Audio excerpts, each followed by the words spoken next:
And we are live. Welcome, family, to another show. Today, we have a friend of mine named Derek of Paint Your Lifestyle, Traveler YouTube on the channel. What's going on, Derek? How you been? I'm good. Thanks for having me. I'm really happy to be here right now. Thank you so much. Excellent, excellent, man. So you're going to tell us about some of your travel experiences. Let's start off with how many countries have you visited so far? I've now visited 12 countries, happy to say. Interesting, interesting, man. Now, where are you from originally? I'm from Los Angeles, California. Okay.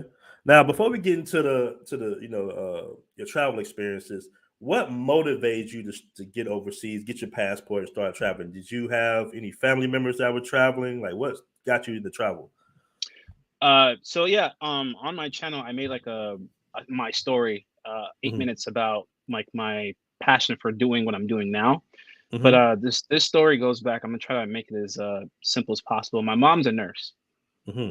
and if anyone's familiar with nurse schedules, they work a lot. So she would Hmm. work 12 hours for like 3 4 days and would have 2 3 weeks off. Hmm. My mom is from Nigeria, and she would take me on those 2 or 3 weeks off with her to travel around the states or even to see our relatives overseas. So Hmm. she kind of implemented that traveling style when I was much younger, but I didn't appreciate it at the time because I'm only like 10 years old. All I care about is playing in McDonald's. You know what I mean? Right, right, right. Yeah.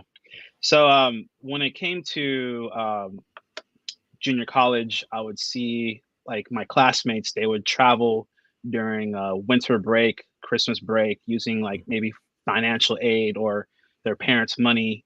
And I would say, man, I want to do that because the best time to travel is during college. That you have no responsibilities, no liability, or anything Hmm. like that. You're free as a bird before you enter the real world. Hmm. And I've kept that passion for wanting to travel the world inside me. But when the pandemic happened, Hmm. um, I didn't realize how dormant it was. I found an opportunity to kind of go after it. Seeing a lot of people kind of surface on YouTube. We're getting like a lot of bonus checks from my job.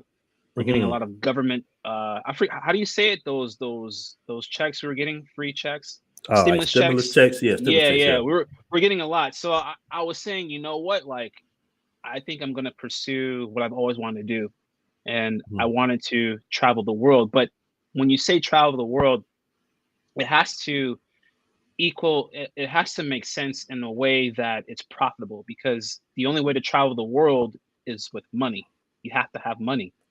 Hmm. So people that travel the world either have money or they have like a remote job, which became very popular this past year. Very So when popular. I very popular. So yeah, when I tell people like I want to travel the world, you have to make it make sense. So I created a brand, an LLC, that Hmm. would hopefully empower me to keep this type of lifestyle, and also not just traveling, the Hmm. creative process behind it is kind Hmm. of what I'm creating, and it will free me from having to work for anybody ever again. Okay, okay. And give us a little bit of your background. What did you go to college for? In junior college, I have a AA in TV media, and Okay. in university, I have a bachelor's in cinematography. Nice, nice. Mhm. Very nice. Now, what got you interested in going down that route? Was it, just being in LA, or what got you interested in that? So I also talk about living in LA. You're kind of forced into a stereotype bubble, Hmm. where either we're kind of conditioned to understand if we don't make it in either sports or music, we kind of won't really excel in life. And my brand is kind of like, well, I don't fit in both. So, well, how will I survive in this world? So I've always excelled in the arts, and arts can be, drawing, music, dancing, and I have years experience in all those categories. I It took me a long time to even accept that I'm good at art, because in my family we're Nigerian. Nigerians, if you don't know, our culture is very similar to Asian culture. We're either engineers, doctors, or lawyers. Hmm. So when my mother is seeing that I have a talent for art, it's like she's like, "That's nice, but you should really study being a lawyer." even though that's not something I'm interested in, you know. Um, so where was I going with this? I really just wanted to make money doing what I feel I'm good at and being happy, because I've always worked for people my whole life and never worked for myself. So I think I saw the opportunity and I wanted to just take a chance on being happy and making money for myself. And it's gotten me this far. And it's a dream, honestly. It's a dream. Like, I haven't found the success I'm looking for, but I've tasted it. It's a dream, man. It really is. Yeah, man. I really enjoy your YouTube channel, man. Guys, who's in the chat, make sure you sub to his YouTube channel. I tagged it in the title of the video. And I also want to give a shout out to everybody who's already in the room. We got 50. Do me a favor, hit that like button, guys. We got Sylvester Hurt in the building. And we're going to get to some of y'all questions once we get the show rolling. But shout out to Sylvester Hurt. He says, this should be interesting, to say the least. Never considered Turkey. Yeah, I want to ask you about that, man. Give us a rundown of what countries you've been to thus far. So let's start with Latin America. Argentina, Peru, Colombia, Brazil, Mexico, Asia, Japan, China, Thailand. I've been to Barcelona, Spain, Turkey, Jordan, and Egypt, and Nigeria. Oh wow, that's amazing, man. So you've pretty much been on almost every continent of the world. Okay. Yes. Yeah. Okay. So what's your favorite so far? So it's number one is always gonna be Japan. Number one. I'm hearing good things about Japan. Okay. Japan is like it's like Disneyland. It's different, man. Japan is a different world. I really enjoy Japan. It's cool. I encourage everybody on this earth to visit Japan. Second is Argentina. I think a lot of people are sleeping on that country a lot. And then third would be Turkey. Okay, so you enjoyed yourself in Turkey? Yes. Despite what happened, I spent 4 months there. Oh, nice. Yeah. Okay. I really wanted to see that country. It's really beautiful. Okay. Now, what's your least favorite country? It's gonna be Egypt. Oh wow. Okay. Yeah, Egypt. it's gonna be Egypt is my least favorite because of just I remember the headache. I'll never forget the headache I got from that country. It's a very tough country to travel through, but once you get past Cairo, like, it becomes a great country. Just Cairo is just, I mean, not to the country, just Cairo. I had an issue with Cairo only. I don't like Cairo. Now, is Cairo with the pyramids? All right, where are the pyramids? Yeah, the pyramids are in Cairo. They call it the pyramids of Giza. Giza is a city inside, and like a neighborhood inside next to Cairo. Okay. Now tell us, what happened. Just give us your experience there to why you didn't really enjoy it. I was very fresh into the content creation of traveling, and I see all kinds of people making all kinds of videos all over the world, specifically even in Egypt. And I never really understood like how they were doing it. But when I got a taste of trying to make it in Cairo, I had a very hard time. Like, I was even discouraged, like, on my first day, because I felt like this is not how it's supposed to be. But Cairo is so sensitive when it comes to cameras. They just don't like it.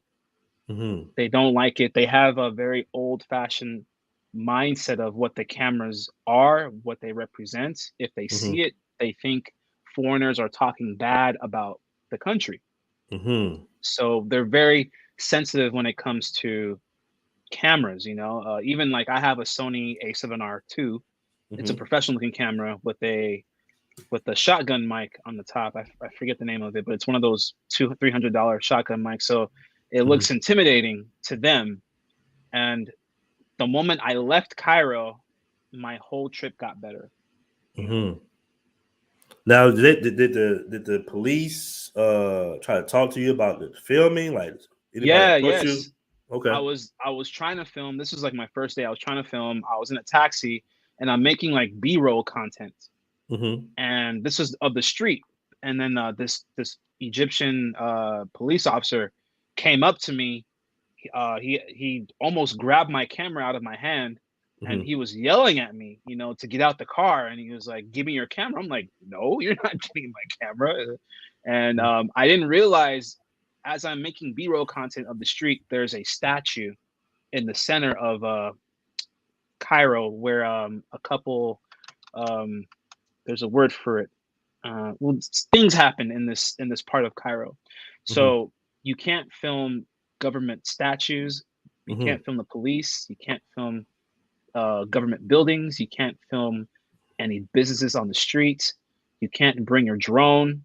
It's Mm. just no, it's not the place to film, unfortunately, and that's just the rules of the city, Mm-hmm. you know. Okay, okay. Now, being a black man in Cairo, we'll talk about the Middle East next, but like, what's the vibe there? You know, you walking around because they have a different like phenotype, right? Ethnicity. I mean, Yes, they're African, but they look different. Uh, yes. like, So what was your experience? I didn't have any issues being black in Egypt, more so the Middle East. Mm-hmm. They looked at me more as a foreigner. All foreigners are the same. What Mm-hmm. I will say, they looked at me more as an ATM because Mm. Okay. the moment I spoke, even before I spoke, they also thought I was from the south, which is a place called Aswan. Okay. Aswan is where the Nubian Egyptians are. Their blood is not very mixed with the new Okay. colonizers of Egypt, because the new colonizers of Egypt are Mm-hmm. the Arabs. Mm-hmm. The Aswans are the ones that look like us. Right. And those are the So ones that built the pyramids, right? you know, it's a very sensitive topic of who built the pyramids. Mm-hmm. The history shows the Africans, ancient Africans of Egypt, which are the ones that look like us, Mm-hmm. built the pyramids. Mm-hmm. It's been scientifically proven, like again and again and again. Mm-hmm. Um, but that's my experience.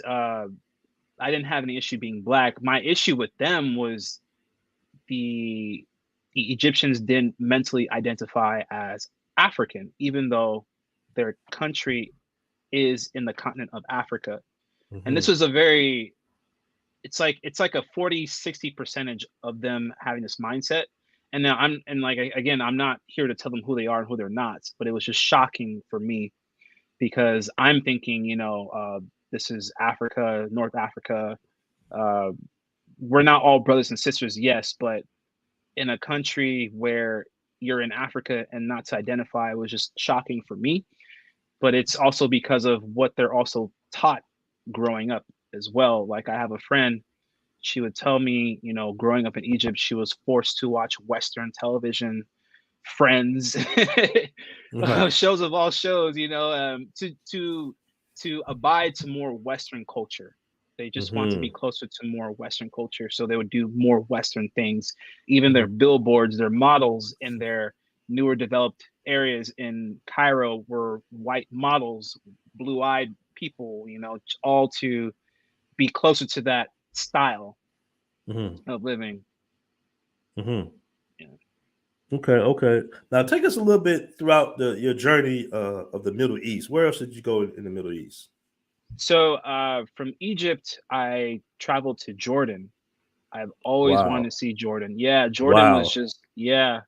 Mm-hmm. Yes, people need. Oh my God, Jordan. So Jordan was like when I hit Jordan from Egypt, I was like, wow, like is this my life?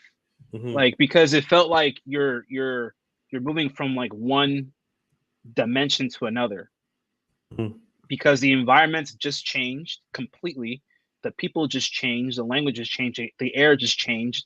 And when I got to Jordan, I'm just like, my God, like this doesn't even feel like I'm on Earth because Jordan looks like Mars.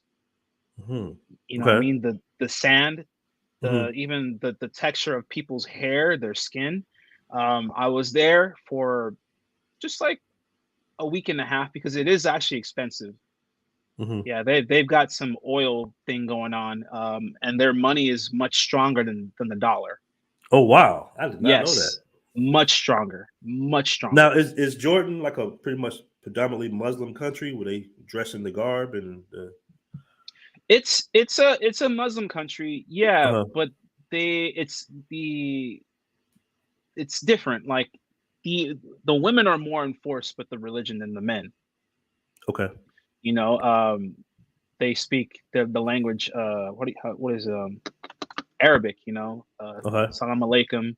But Mhm. they're nice people. It's yeah. I didn't feel like I was in danger at all. They actually like foreigners in their country. They do. Okay. Um, the only problem with Jordan is everything's very far out. Because the main things you want to see is if you've heard of Petra, it's a world Mhm. wonder. Mhm. And I thought Petra was like this one place that you would see because of social media shows it as this one place on Instagram, but it was actually a valley of Mhm. wonders. And this valley it takes you 4 hours to walk it. Oh And wow. yes, like I made a travel guide about this because I thought it's informative. People should know. Like if you're coming to Mhm. Jordan, this is what you need to know. You need to see the Dead Sea, which is the first time I was in a water where I no, that was actually Egypt. But this water was hot. This is the Mhm. first time I was in hot water, like it was crazy. And Mhm. another place called Wadi Rum, which is this giant valley, like I call it Jurassic Park because the mountains are as tall as skyscrapers, and the history of it that there used to be giants that walked through this land. Mhm. It's crazy history. They would show me evidence of giants drawing their how do you say it their that they were there. You know, Mhm. it's a very strange place, but Egypt, when you get there, it feels like you're on Mars because the sand is literally red. You mean Jordan, right? Jordan, yeah, Okay. Okay. yeah. So And from so it has the desert. Like, is it pretty much a desert or No, like what's so the that's just that's it's a this desert area is controlled by the government. This is how they make money off of tourism. There Mhm. is regular cities. There's like the capital. There's Amman. Mhm. There's Petra is also a city too. Mhm. And I came from the back. The name escapes me right now, but no, there's cities there. I forget what it's called, but it's like Beverly Hills too. Mhm. Okay. But it's just tourists come for the world wonder, not to really explore the Beverly Hills of Jordan. You know what I mean? Okay. Okay. Now, from Jordan, where did you go after that? From Jordan, I went to Turkey, straight to Mhm. Istanbul, and like going from these countries was so inexpensive.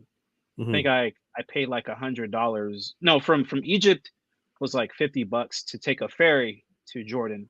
And then from Jordan, I took a plane. Was like $100 to Turkey, and then the landscape changed again. And Mhm. this was just like wow, like this is a country I've always wanted to see. Turkey is gorgeous. It's gorgeous. It's beautiful. Mhm. They've got everything, and it's cheap. Mhm. It's like I've even been to Thailand, and I've been to other countries where the money goes far, but this Mhm. country, what made my money even go far in Turkey is that they're going through a financial crisis. Like historically, they went through a financial crisis where it was 18 to 20 lira would equal $1, and one water bottle cost 1 lira. Mhm. So with $1, I can buy 18 water bottles in Turkey when I went. Oh wow. Yeah, Mhm. it's pretty. Now, It's bad for them, but good for me, But it's mhm. unfortunate truth. Now with you say this is Istanbul, right? Turkey's the country, It, Istanbul is the city. yeah, that's Okay. right. All right. Now, do you can just go to any ATM machine, pull money out, no issues, or you have to go to like some type of foreign exchange where you dealing with money? So what I also tell people, getting money is also going to be a headache. What I do, I Mhm. have an account with Charles Schwab. Are you familiar with that bank? Mm, yes. Yep. Yes, Mhm. Charles Schwab allows me to pull money from any corner of the world. And when those international fees get taken from the ATM, it gets reimbursed to me at the end of the month. So I don't Mhm. have an issue with pulling money from the ATM. And I kind of preach this to a lot of travelers too. Like if you want to pull money for long term, you would definitely want to bank with Charles Schwab. If not, Mhm. you can also order money from your bank before you travel. That's kind of what I used to do. Mhm. You talking about like when you in the States, you can order money or Yeah. So like if I okay. want to go to Turkey from the States and I'm gonna be there for a week, I would order money from my bank. Like Hmm. I would convert like $500 into Turkish lira. That money will be sent either to my house or to my bank to pick up, and I can take that money and take it with me to Turkey. That way you get the best conversion rate in the States versus at Hmm. the airport or at their airport over there. Okay, okay. Mhm. Now in Turkey, is there a language barrier? Do they speak any English whatsoever? So Turkish is like Turkish is like when you see it for the first time, it's Hmm. like jumbled up English words. It's really funny. Hmm. But Okay. for majority they speak English like 80%. Wow, It's not the best, but you can communicate definitely. Yes. that's interesting, man. All the way over there, they Yeah. speak English. Yeah. Nice. Yes. Yeah, surprisingly like I didn't have like a huge language barrier over there. Also like I try to speak enough to where I can feed myself and also use the restroom, Right. and also greet, just Hmm. enough to show like I was interested to get food in my mouth. But Hmm. the language is very difficult for me to learn because it's like, to say hi is mehaba, Oh um, wow, to mehaba. say to say thank you is teşekkür ederim, thank you very much, you Mm. know, and you'll hear it, it's not my favorite language, I actually like Portuguese, but it language barrier is not that bad over there. I didn't have an issue over there. Okay, now let's talk about safety. Is it safe to kind of move around Turkey? Do we have any crime issues or anything like that? I will say this, because I did have an unfortunate incident on my very last day in Turkey. It's always them last Um, days, I swear. it was the last day, and I think it's Hmm. just the energy I put out. But we'll talk about that when you're Hmm. in a bit. Hmm. I want to say for men it's safe, but for Mm. women it's not.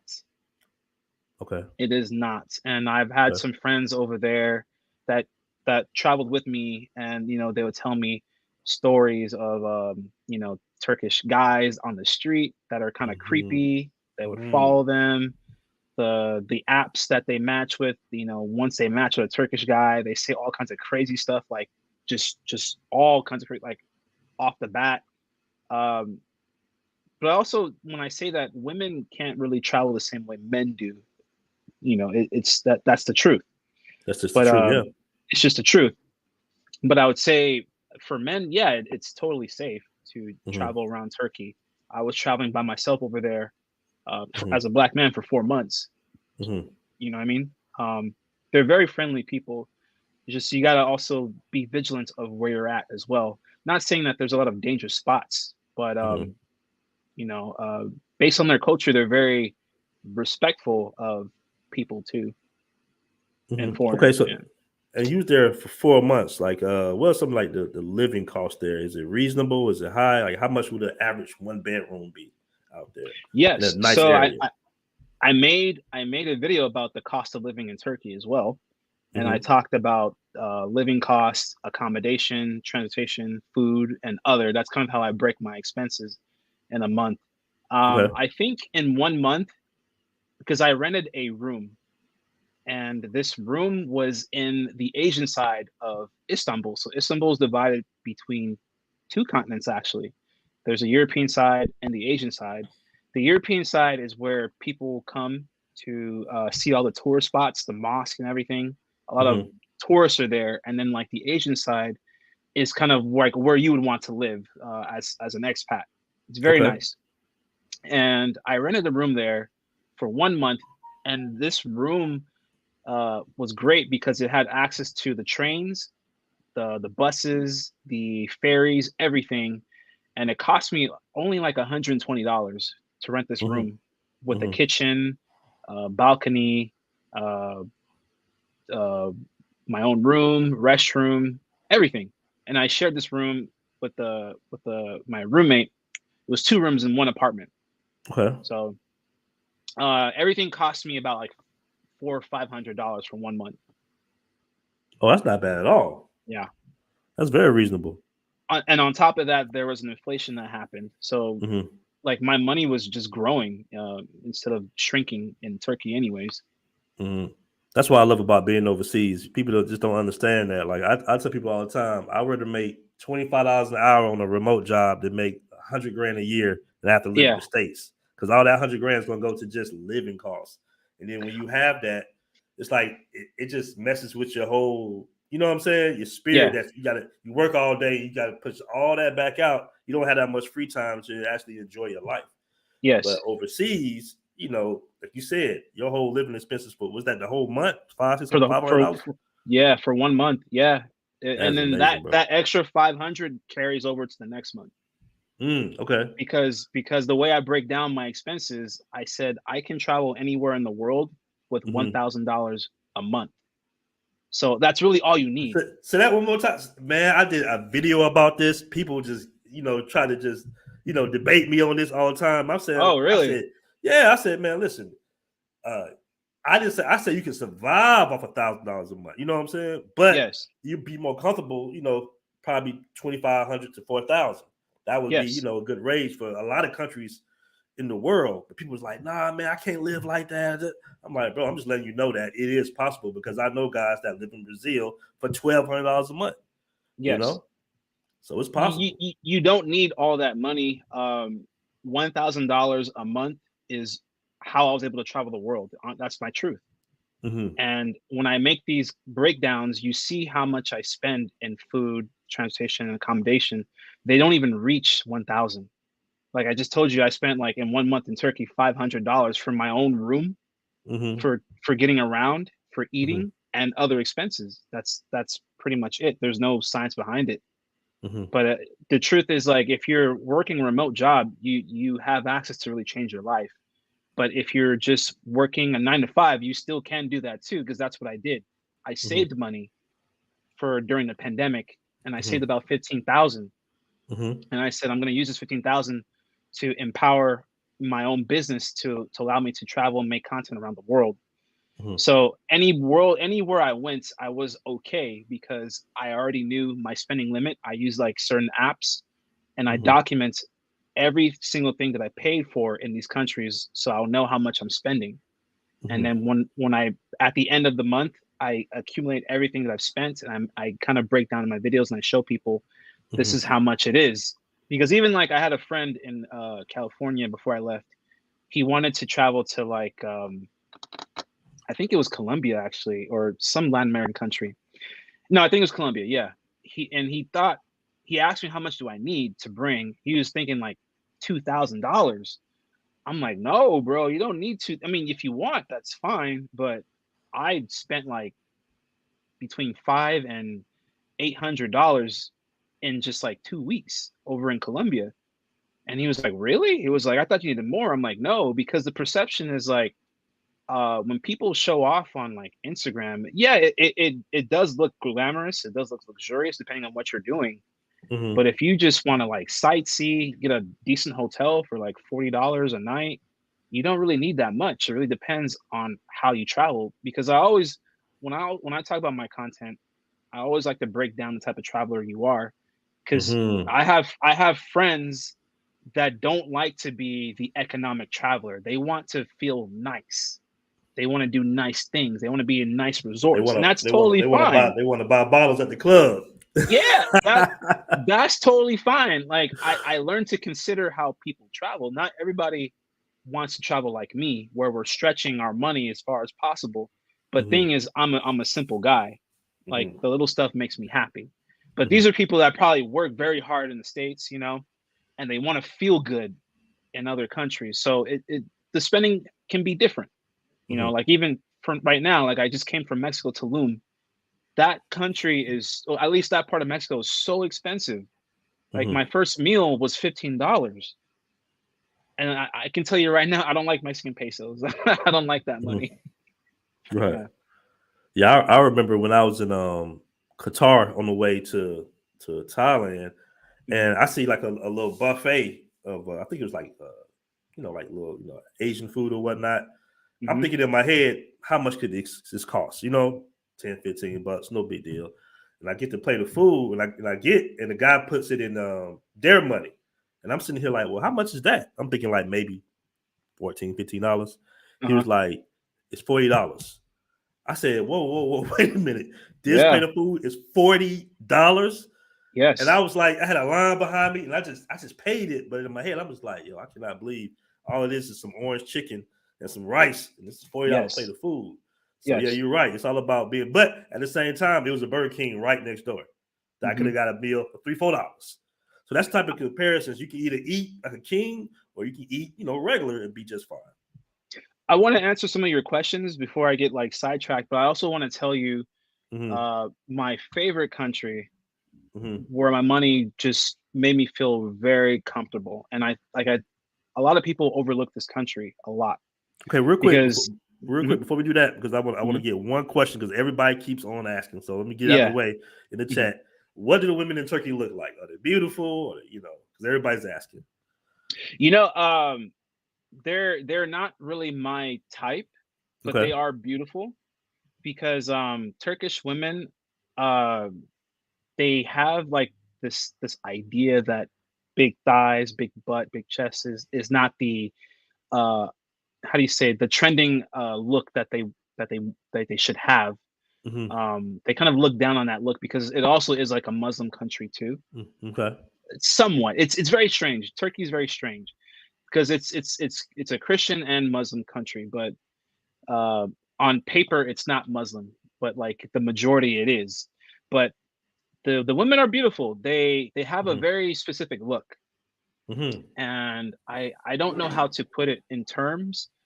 Um, but Do they look they're more like the Kim Kardashian look with the long black hair and the no, olive no, oil skin? not even close. No, not even Okay. no, not like that. It's I don't know. Turkish women. Mm-hmm. I'm thinking of like Madonna in her prime days. Oh, okay. Okay. Yeah, something All like right. that. I'm thinking of Madonna. Mm-hmm. If anybody knows who Madonna is, I'm Yeah, old yeah, yeah. school. We all know about that. I'm thinking of Madonna in her prime days because Turkish women they're not like dark women. They're very pale looking. Okay. They're very petite. Some of Mm-hmm. them are a little thicker. Just a very small few. Having that body type is not what attracts Turkish men. Okay. You know what I mean? Okay. So they're in my definition, they're beautiful. I actually have a lot of Turkish female friends that I've made over there, and the mental chemistry is there. They're also very curious about foreigners too. They see the Mm-hmm. world very differently than we do. Um, yeah, they're beautiful. Just not my cup of tea. Okay. All right. Now you was mentioning your favorite country in the Middle East. You said something before. No, no. So my favorite country is Argentina, Okay. and a lot of people overlook this country. I don't know why, but I think it's because it's the farthest in Latin America. It's in the far more south, right? Mm-hmm. When I went to Argentina, I was blown away because at this time I've already been to Colombia and other countries in Latin America. Argentina, not only did my money convert over there, it doubled. Mm-hmm. And I've been in countries where my money went far, like Turkey went far, Egypt went far, Thailand went far. Tyler goes far. Co- Thailand, but Argentina goes farther. Like my money converted, but it doubled. Do you understand what I mean? Like doubled. Mm-hmm. This is a feeling I've never experienced before in any other country. So when I got there, they have an issue with money because when you go to the banks, you can only pull out 2,000 pesos only. Mm-hmm. So when you convert that, let me see if I can do that for you real quick. Mm-hmm. I bought a SIM card for 1,000 pesos already, Mm-hmm. and then I bought McDonald's for 600 pesos. The money's gone because of their when I went there, they're still going through a financial crisis as we speak, but it's like the Mm. worst. It's the worst I've ever seen. So I did not know that. yes, when I was in the hostel, this is like my first day in Buenos Aires. This guy from London, and he's like a biker. Mm-hmm. People talk in the hostels, and he's telling me. Like, how do I like it on my first day? I'm telling him, man, like, I don't like it so far. Like, I can't do anything because the bank won't give me more money. I can only pull out 2,000. He's like, oh, that's for the whole country. I said, why is that? He's like, it's going to a financial crisis. It's pretty bad. Uh, I don't want to say their government, but like, there's just rules on how to maintain money here. And he said, but let me tell you what you can do that people are passing on this information. He said, you can either go to the black market or you can order money through Western Union in Argentina. And I said, why do I have to do that? Because he said, if you order your money through Western Union in Argentina, your money doubles. And I said, what do you mean doubles? He showed me his receipts in the Western Union, and he has euros. So he converted, I think, like 200 euros, and that gave him around 80,000 pesos in Argentina. Mm. The average salary that a person makes in Argentina is 30,000 in a month off of 200 euros. And I said, let me try it out. I downloaded the app. I sent $200 from my bank to Western Union in Argentina. I went from 20,000 pesos to 40,000 pesos in Wow. Argentina. Okay. I was eating for 3 weeks off of $200 in Argentina. I said, this can't be real. Like, if you look at my stories on Argentina, I'm eating all kinds of foods every single day because I'm like, this is a crazy feeling. Like, I can have whatever I want. And I was just like, wow, like, no one's talking about this. Like, not to make the country, not to like, how do you say, like, exploit them, but Right. I had a great time. I felt comfortable. I had accommodation. I had food. I didn't even need to go far because everything is very close by except Buenos Aires. Like, I was in there, another area called Cordoba. And it was just a great experience, you know? And this money went, what's the average meal in Argentina? I think it was like between 400 and 800 pesos. Now I have 47,000 pesos. It took me 3 weeks to finish that. This is my favorite. It was my favorite, and nothing can beat it. Like I said, I remember how I first felt in Thailand. Like, my money went far over there, but this was like on a whole different level. And nobody was talking about Argentina. I was just like, dude, people got to know about this place, like right now, you know? So I just want to tell you guys that, like, money goes far, but have you ever had your money double before? That's very interesting, man. That's good. Let me shout out James G with the $2 super chat, man. I really appreciate that. He says, I hear feminism is rampant in Argentina. Is that true? Do you know anything about feminism in Argentina? Feminism? No, I don't know anything about that. I will say I met women in Argentina. I actually have a very good friend over there. They give off the girlfriend vibe, which is what I like too. Like, I've met some very nice quality women in Argentina, and they're different.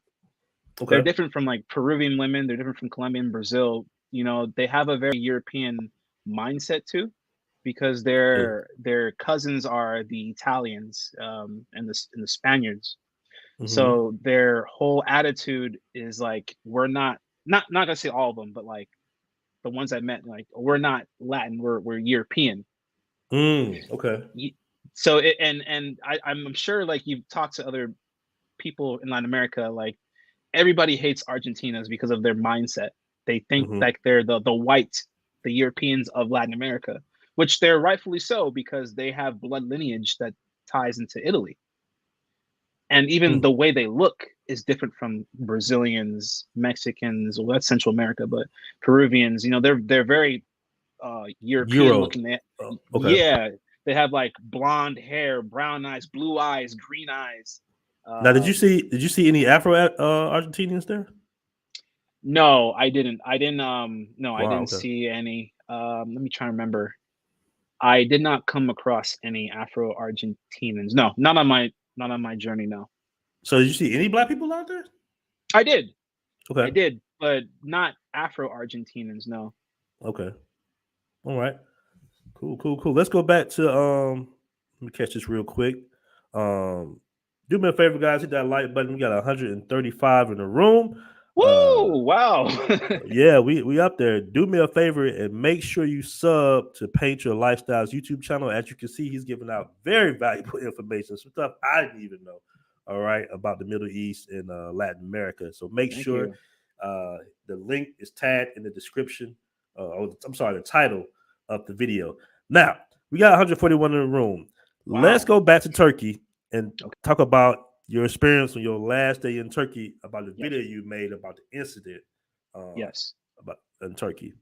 Yes. So, at this point, this was my last day in Turkey, and I actually wanted to film a food video because I never filmed a food video. I was just traveling through for a long time, Hmm. and I wanted to film this food video with a friend of mine. She's from Turkey, but she looks African. It's crazy, but Hmm. this was like a really bad day. Like I was already like late. My plane was at like 6 in the evening, so I'm kind of rushing, Hmm. and I I went to this area in the European side called Taksim. Taksim is kind of like if you've been to Lapa in Brazil, Hmm. you can compare it to something like that, something similar, not so dangerous, but it's like a mixture of Beverly Hills and Lapa, Okay. if that makes sense. But Hmm. it's a very popular spot to go to in Istanbul. It's a strip that's like maybe 30 minutes to 45 minutes down to the Galata Tower. If you know about that, the Galata Tower, No, maybe maybe not. that. Yeah. Hmm. I didn't have service on my phone because I wanted Hmm. to contact my friend to tell her like, hey, I'm at Taksim, and I went to the phone company. I forget what they're called. It escapes me at this moment. I walked in and no one attended to me. So I walked to the very front and I'm just standing there for like 5, 6 minutes, no one attended to me. And then this guy with a trench coat, surprisingly, he had a trench coat. He walked right in front of me. And now I'm not the confrontational type, but if I feel like I'm being disrespected, I will address it. When this guy walked in front of me, he then received help at this phone company. And I'm just like, what's going on? And I grabbed him and pushed him behind me. And I told the people at the front, like, I was here first. You saw me here first. So you should help me first. And then the guy behind me starts grabbing me and he's yelling in my face. And it gets, we start quarreling. And then I think the manager of this phone company comes down and he's like, hey, hey, hey, what's the problem? What's the problem here? And I'm telling him, as a guy with the trench coat is yelling at me at the same time, I want to be helped. I need to recharge my phone. I've been waiting here for almost 10 minutes. This guy next to me that's yelling received help first before me. What's going on? And at that point, the manager, I guess he's the manager, he was saying, my coworkers did not help you because you don't speak Turkish. And I said, first of all, how are you going to assume I don't speak Turkish? That's bad for business. Second of all, you don't know me. Third of all, that's not how to help people when you come in. You should help everybody, regardless of what language they speak or not. You can't just tell me because you assumed I don't speak Turkish, I don't receive help from your coworkers. You know what I mean? And then he said, you're right. I am sorry. They should have helped you. At least they should have asked.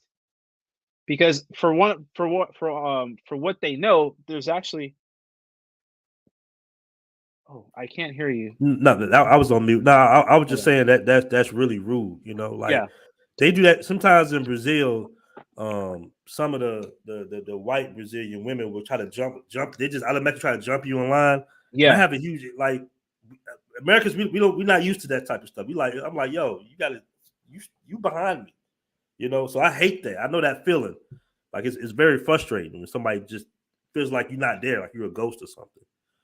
Yeah. I definitely didn't like that. And their reasoning was very poor.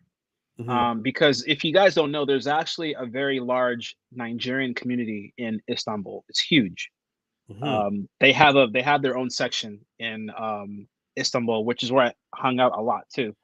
Okay. Um, so, and the crazy thing is, Nigerians, they speak Turkish over there as well. So for them to assume I didn't speak Turkish was just wrong on all parts.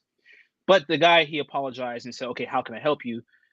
As he's saying that, like the guy with the trench coat, I'm about to fight this dude because he's like yelling it behind me. I'm like, dude, shut up, you know. Hmm. Um, and we get pretty physical. Then the manager tells him, he escorts him to leave. So as he's Hmm. escorting him to leave, he's yelling at the top of his lungs, and he's banging on his chest that he's Turkish. And I was like, I did the same thing, that I'm American, and what? Like, so what? Um, and then the area becomes very hostile because as he's escorted to the front outside, he's yelling from outside, telling me to come out, and everybody's looking. So I didn't feel very afraid of this guy because like I can beat him up easily. He's like the Hmm. same height as me, and he's a little thinner, and like he doesn't know like my fighting history. But there was a couple, they're from Morocco, and Hmm. they were talking to me. People will just walk up to you anyhow, and talk to you. They're asking me like, how long did I just get to Turkey today? And I'm telling them, no, I've been here for 4 months. They said, Hmm. oh, okay. He's like, because he's telling me like the situation that I put myself is very dangerous now, Mm. because Okay. like they thought like I just arrived, I don't know anything about Turkey, so they're saying this guy, he's in Turkish, he said he's from Turkish mafia. Oh, snap. Okay. So they're saying like the situation has become very dangerous and I need to leave like right away. And they said it's a guy and a girl, like they're a couple, and they escorted me out of the phone place. And as I'm walking out, I'm also recording on my GoPro because this is the day I was supposed to film a food video with my friend, right? Hmm.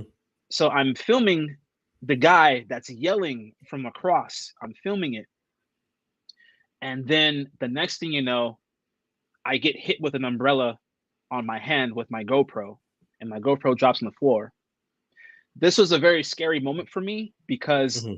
if you understand how Taksim is a strip of 1,000 or more people. It's very dangerous. I mean, there's so many people. Like, I don't know. There's movies of like when someone gets stabbed, you won't even know who stabs you. That's how many people are in this area. So when this guy hit my hand, he was close enough to hit my hand and drop my GoPro. This guy could have had a bat. He could have had a knife. He could have had a gun and just popped me in the back of my head. He could have. And everything was filming. I said, if I'm gonna get in the fight, let me at least record the bad parts of Turkey too, and Hmm. probably like get some leverage out of this.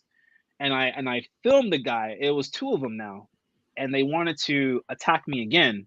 Okay. No, But no, now, real quick, are these are any one of these guys the same guy you got into it with, or these are different guys?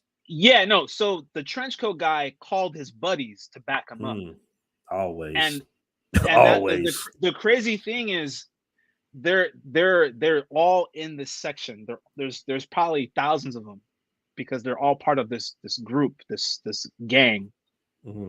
They're all part of it. So the thing is, if I were to engage, which I didn't, I could Hmm. be potentially fighting from 1 to 2 to 12 guys in all directions. Yeah, I'm glad you didn't do that, bro.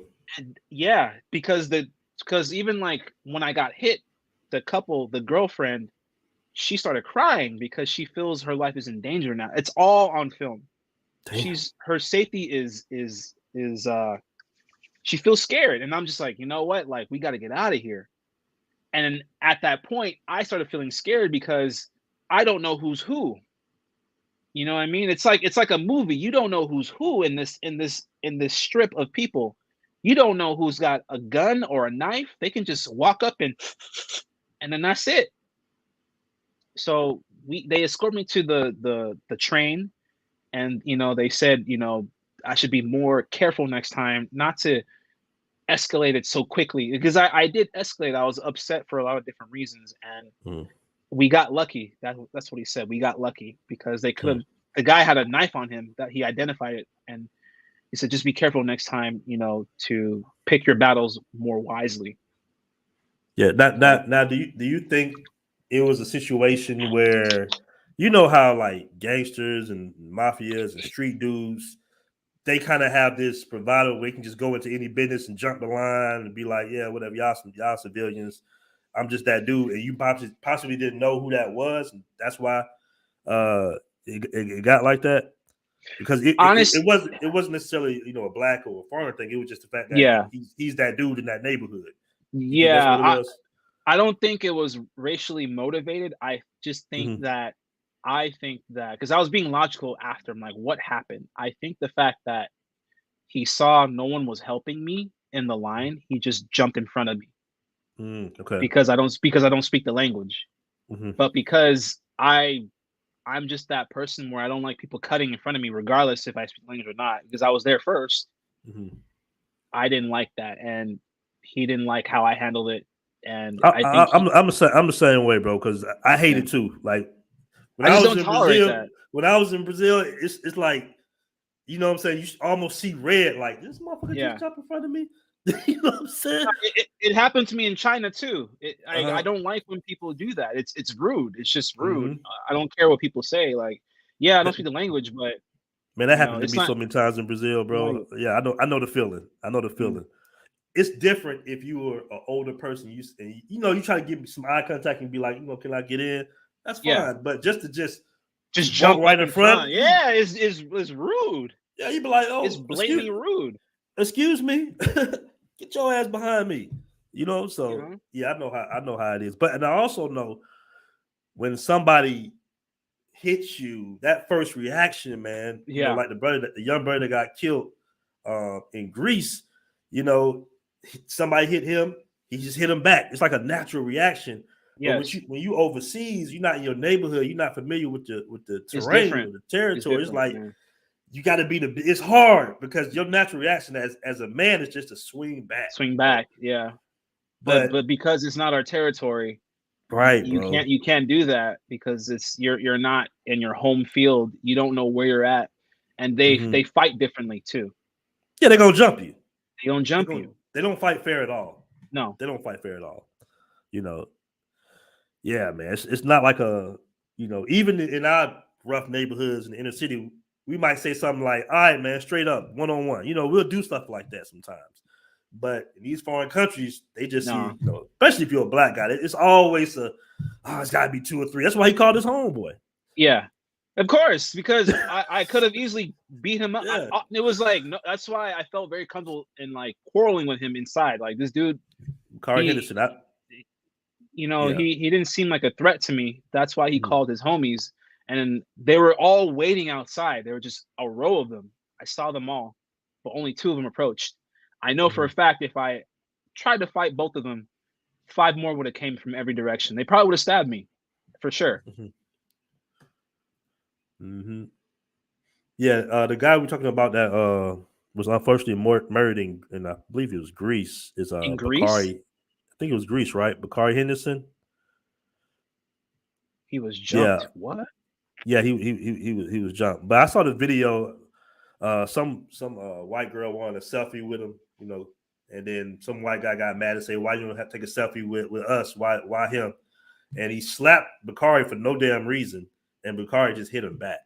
Of Then course. all 10, 12 guys jumped on him as Bakari was running. He Wow. unfortunately fell, and then somebody hit him. It was really an unfortunate event. And he had friends with him. He had guys with him. They didn't do nothing. So when you're overseas, the best rule of thumb is just not to engage at any cost. Just hey, you got it, bro. I'm sorry. I mean, I've done that before too. It was difficult. I think I was in Brazil one time, and a guy, because we took their girls basically. The guy, hit me on my chest. He was like, "Hey, man, you in Brazil?" And I, Yeah. I immediately was just like, F this, F that. You know what I'm saying? I'm right here, but nothing happened. So you got to, and the crazy part is those same guys ran to the next night in Lapa, you know. So you just gotta be careful, man. But I'm glad you made out of that situation. Thank you. When Yeah, I saw the video, I immediately hit you up. I'm like, oh, bro, hold on, like, what's going on? dude. My mother, she follows me on my social media too. She called me. She was like, "Come home, Yeah. come." Like, you know, that feeling of seeing your son get attacked on YouTube is a different feeling for my family as well. Mm-hmm. You know, and I just I'm really happy to have made it out of there without any fatal injuries because it could have gotten worse. It could have Now, been a whole different story. did you go straight to the airport or you went home, got your stuff? Because it's your last day, so. Yeah, I went straight to the airport because my flight was at 6 that same day. Mm-hmm. So from there, I went to the airport and I went back home in December, and from there I stayed for a month, and then I went to Argentina and made my way. Mm-hmm. Yeah, so to yoga guy, definitely avoid fights Shout to Yoga overseas. Yoga. Yeah, It's 100%. hard, man. It's I know hard. it's Yeah, hard. It's hard, bro, because you're not, 100%. You you know. know, and people can, in hindsight, it's easy to say, don't do this, don't that, do that. But in that moment, in that moment when you're being disrespected as a man and you Yeah. know you can clear this guy's clock out, Yeah. it's like, ooh, I wish, boy, if he was back in America, I'd knock your head Yeah. off. But, you know. It's a ego thing. It's being a man. It's Mm-hmm. disrespect. Mm-hmm. It's the value you have for yourself. It's a bunch of things, and yeah, we can be the bigger person, but like in the heat of the moment, we have so much adrenaline pumping in our head. We just Mm-hmm. want to let this person know, never do this shit again. Mm-hmm. Sorry for that. But it's always going to be better to avoid fights overseas because they fight by different rules. And I Mm-hmm. think the first time I saw like a fight happen by different rules was for me Carnival 2020 in Brazil. I Mm-hmm. saw them fight for the first time. It was a one-on-one. Then four other of his homeboys came with broken bottles. They had the bottle, broke it, and they're trying to stab this dude 5-on-1.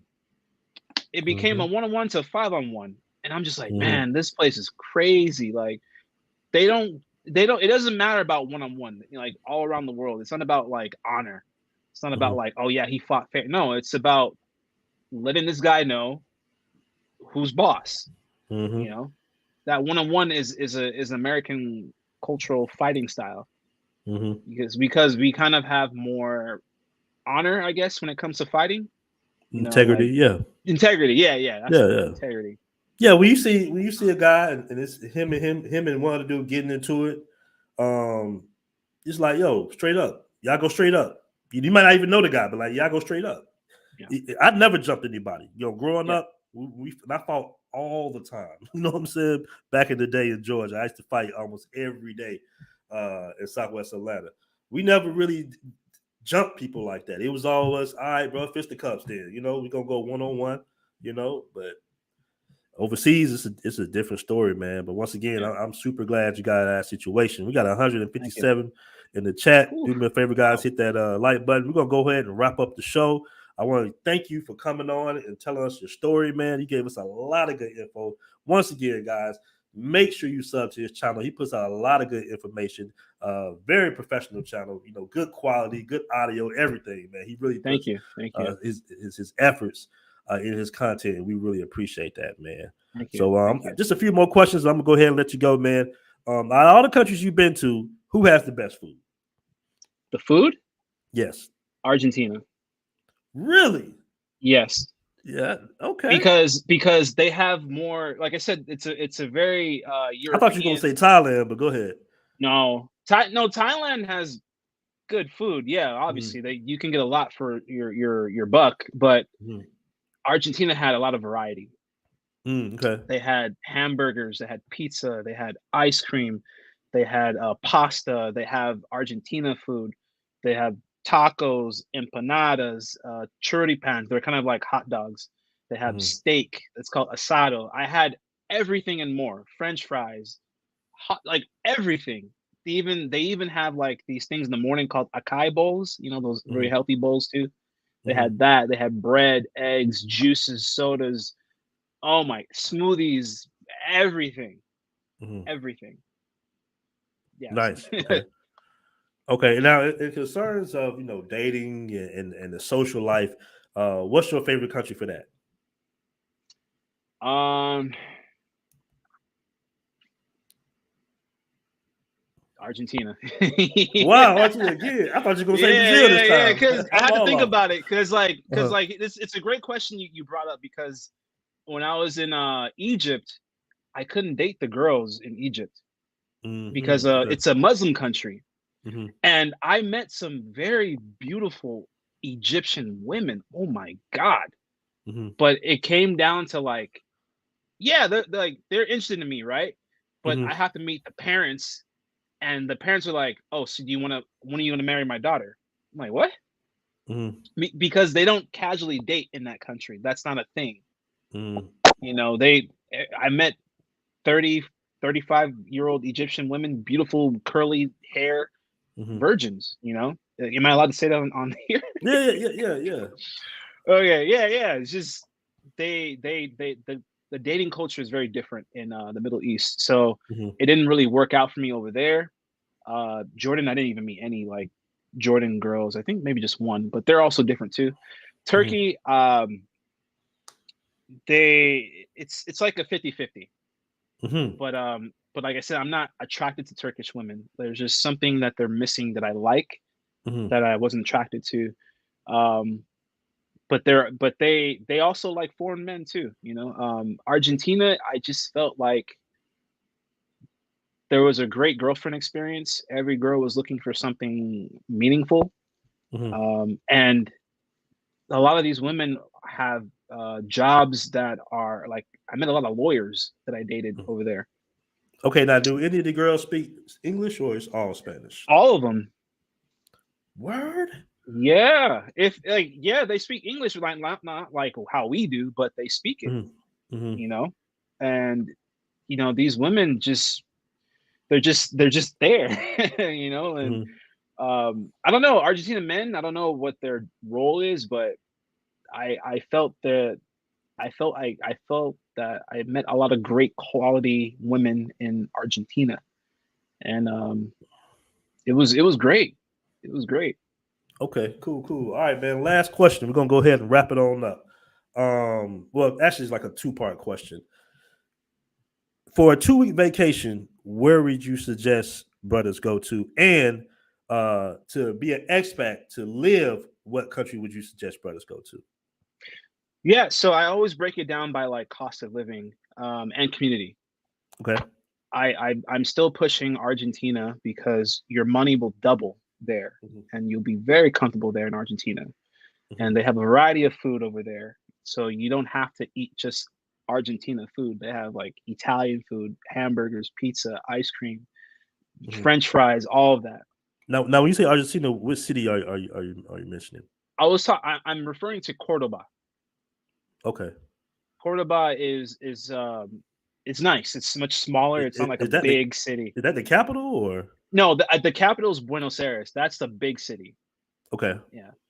I'm referring to Cordoba. They should check it out. Just research it. It's really nice. Or even look on YouTube videos, Okay. or even wait for mine to come out. Got you. Got you. um, I would tell people to check out Argentina because the money doubles over there. I would also tell people to check out Playa del Carmen in Hmm. Mexico because there is a community based over there as well for expats. It's a very Hmm. strong community over there. Um, I think, do people like to travel far or not? Because I think it's all about being close to home too at the same time, That's right? very true. That's very true. Yeah. Central America is pretty good. I think Mexico is like the only place I would consider in Central America. I don't know much about like Honduras or Guatemala. I don't know areas like that or Costa Rica. Even though Hmm. I hear Costa Rica is very expensive, is nice too. But Hmm. I would definitely tell people Mexico in the Quintana Roo area, Argentina for your money to double over there, so you'll be very comfortable. Colombia is also good too. My money went. I was waiting for you to say Yeah, say yeah, like yeah. what's Colombia? Colombia. I was there for 2 months, and I traveled to Bogota, Cartagena, Mhm. San Andres, Barranquilla, Santa Marta, and I even met this old head. He's a white guy in Mhm. Santa Marta. I'm actually going to do an interview with him later because he makes cost of living on his website. So he actually has a breakdown for people that want to move to Santa Marta, the beach side of Mhm. Colombia, and that's some very valuable information. But money definitely goes far in Colombia as well. The only difference is I didn't feel quite safe in the capital Right. Right. of Right. of Colombia, but like if you're on the beach side, it's totally fine. Mhm. Um, Santa Marta's great. San Andres, I wouldn't recommend because it's a small island. Um, but if you, everyone is different. I hear Medellin's a great place to live. Yeah, I Um, love Medellin. yeah, Peru, absolutely not, absolutely not. I Yeah. don't like Peruvian money. My money didn't go far at all over there. It's Yeah. I cold. I didn't like Peru either. I didn't even like the way Yeah. Peru looked. Honestly Yeah, speaking. it's not a place. It's not a place to live for as an Good. expat. No, it's not the place. No, it's Argentina, Colombia, Mexico. It's pretty good. It's pretty good. You know, Okay, I got a super chat by James G. I appreciate $2 super chat. He says living in Argentina or Japan. So I guess which one would you choose? man, it that's hard. What you like about Japan so much? Because I don't think Ja- about visiting Japan. Japan just felt like Disneyland, man, like a nonstop ride. But Like, it's kind of expensive, right? I took about this was before I was working. I took about between $800 and $1,200 to Japan. I had like a girlfriend at the time, so we kind of split it together. We got a place over there through Expedia, Okay. and I was in Tokyo, and I went to the west and the east. But I want to say it's not on the cheaper side. I don't know Hmm. about it that much today, but I know I spent quite a lot of money there to enjoy myself. Yeah. But the thing about Japan is it's different than any other country I've ever been to because it feels like there's lights. It's like the elements of everything there. There's lights, flashing lights. There's the sound of Japanese music. There's anime. If you guys are into anime, you can buy food from a vending machine. The people are very to themselves. It's very colorful. I don't know. It's like a Kanye music video. I don't know how to explain it. I don't Nice, know. nice. Is it similar to Thailand? The way it look, all the neon lights and all that? No, no, way Okay. different. It's way different. Okay. It's way different, Do man. they do a lot of shopping at 7-Eleven over there, like they do here? Oh no, I went to the 7-Eleven is elite in the world in Yeah. Japan. It's Isn't that elite. something else? Like 7-Eleven is like I everything remember I, here. I remember me and my girlfriend at the time, we discovered the 7-Eleven over there, and I just couldn't believe what I was looking at because they had real cooked prepared food in 7-Eleven, like home Mhm. food to make Mhm. versus like the ones here, they have a lot of junk food, chips, cookies, candy, sodas, but like over there, there's you know f- meals you can eat and they're healthy, Mhm. Mhm. and that's really what set the level of like wow, like Japan is on a different level. I also remember they don't litter over there. It's not a thing over there. Mhm. You'll never. I remember like I finished like a drink over there, and I could not find a trash can for like a couple hours because they don't carry trash on the street like that. The streets are superb clean. Mhm. You can't find litter anywhere. I think like even if you litter, like it's very frowned upon over there Mhm. in Japan. So um, I remember actually there's a place called Girona, like the Mhm. West. Mhm. It is the more slower side of Japan, where this town's called Edo Town. So this town is like the Edo period. Mhm. Japanese, yeah, it's like the Edo period, and you can dress up in their kimonos in this town and walk around for the whole day. Mm-hmm. So me and the girl I was dating at the time, we went into the store and they asked me like, what kimono do I want? What color? Now And they put it. give us an idea what a kimono is. It's like Is that and the? I think I know. I think I have a visual of it, but is that the? it's like that, you know, like it Okay, crosses. like It's a like the robe, Japanese, the like a robe, silk the robe. Japanese. Yeah, it's a Okay. Japanese attire that they Uh-huh. used to wear in the old days of Japan, Edo period. Okay. And me and I had blue and white. My girlfriend had pink and white. And they also give you the sandals that make the Yeah. yeah. So we The were little walking around the wooden sandals the with the wooden little blocks. sandals. Yeah, they gave Yeah. it to you to walk around in this area, and Uh-huh. I felt like as I'm walking, I'm a goofy guy, so I felt like my English was like depleting as we're walking, and I'm just like, and I'm making my girlfriend laugh because like as I'm walking, I'm becoming more Japanese. Like we're walking to like a store, like "Ohayo gozaimasu, sister." Wow, man. You know, it's just like I'm just like I don't know what's happening, but this is so cool. You know, it's Uh-huh. just like is they really make you feel like this is what Edo period was back in Japan. So they want you to have that experience Okay. in this town. It's so cool. All right. So Yeah. being black in Japan, what's like the overall feeling? It's cool, nice vibe, nice energy. Oh man, I didn't have any problems there. They're very nice people. They're very nice. They are respectful. That's kind of like the thing I got a lot. Everywhere I went, they bow. Mm-hmm. Everywhere. Even like when I'm paying for things, they bow, and they also take your money with like a wooden plate. You put Mm-hmm. your money there. They, you know, "Arigato gozaimasu." You Mm-hmm. know, all of that. Everywhere you went, they bow to you, and of course you would bow. It's a cultural thing to bow back, you know. Mm-hmm. So I felt completely like myself over there.